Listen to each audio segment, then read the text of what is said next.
નમસ્કાર. ચોમાસામાં આકાશમાં વીજળી તો બધાએ જોઈ જશે, બરાબર ને?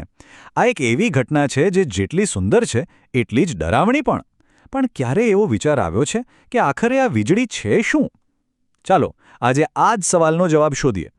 તો સવાલ એ છે કે ઘરમાં જે એક નાનકડો સ્પાર્ક થાય અને આકાશમાં જે આટલી મોટી ભયંકર વીજળી થાય, શું આ બંને વચ્ચે કોઈ કનેક્શન હોઈ શકે? જવાબ કદાચ તમને આશ્ચર્યમાં મૂકી દેશે. અને નવાઈની વાત તો એ છે કે આટલા મોટા રહસ્યનો જવાબ છે ને એ આપણી આસપાસ જ છુપાયેલો છે. ચાલો એક સાવ સામાન્ય તણખાથી જ શરૂઆત કરીએ. આપણે બધાએ ક્યારેક ને ક્યારેક જોયું જ હશે કે વીજળીના થાંભલા પર પવનને લીધે તાર આમ ભટકાય અને એમાંથી કેવા તણખા ઝરે છે, નહીં?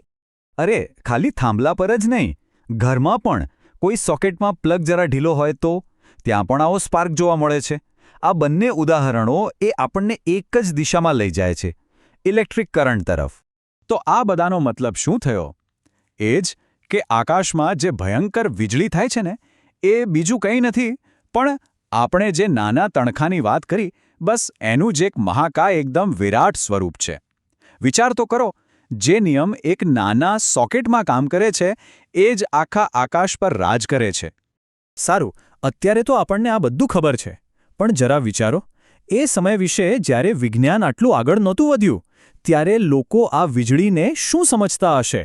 આ વાત જાણવી બહુ રસપ્રદ છે, કારણ કે એ બતાવે છે કે સાચી જાણકારી કેટલી જરૂરી છે. જૂના જમાનામાં જ્યારે લોકો પાસે આ આકાશી ગર્જના અને ચમકારાનું કોઈ વૈજ્ઞાનિક કારણ હતું જ નહીં, ત્યારે સ્વાભાવિક છે કે એ લોકો ડરી જતા. કારણ કે જો જ્યાં અજ્ઞાન હોય ને ત્યાં ડર તો આવવાનો જ છે.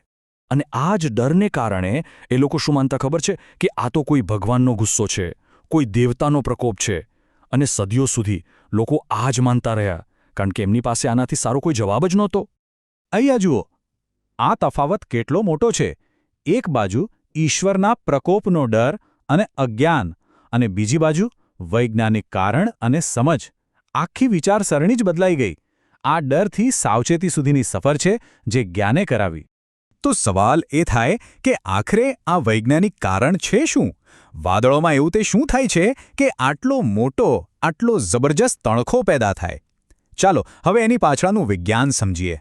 જો વીજળીનું આખું રહસ્ય છે ને એ વાદળોમાં ભેગા થતા ઇલેક્ટ્રિક ચાર્જમાં છુપાયેલું છે. થાય છે એવું કે વાદળોની અંદર પાણી અને બરફના જે કણો હોય છે ને એ એકબીજા સાથે સતત ઘસાય છે. આ ઘર્ષણને લીધે પોઝિટિવ અને નેગેટિવ એટલે કે ધન અને ઋણ વીજભાર બને છે. અને જ્યારે આ વીજભારનું પ્રમાણ બહુ જ વધી જાય ત્યારે એ જમીન તરફ અથવા બીજા વાદળ તરફ એક જોરદાર તણખા તરીકે કૂદકો મારે છે. અને બસ આ જ છે આપણી વીજળી. ઓકે, તો હવે આપણને વિજ્ઞાન તો સમજાઈ ગયું, પણ આ જાણકારી એ આપણા માટે શું બદલે છે? આપણી વિચારસરણી પર એની શું અસર થાય છે? સૌથી મોટો ફાયદો એ છે કે આપણો ડર જતો રહે છે. જ્ઞાન જે છે ને એ ડરની જગ્યા લઈ લે છે. હવે વીજળી કોઈનો ગુસ્સો નથી, એક કુદરતી ઘટના છે. એટલે હવે આપણે અંધશ્રદ્ધામાં નથી માનતા, પણ હા, આપણને એની તાકાતનો અંદાજ છે.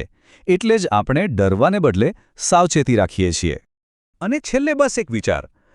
એ વાત તો સાચી કે જ્ઞાન આપણને નિર્ભય બનાવે છે, પણ શું એનો મતલબ એ છે કે આપણે બેદરકાર બની જઈએ?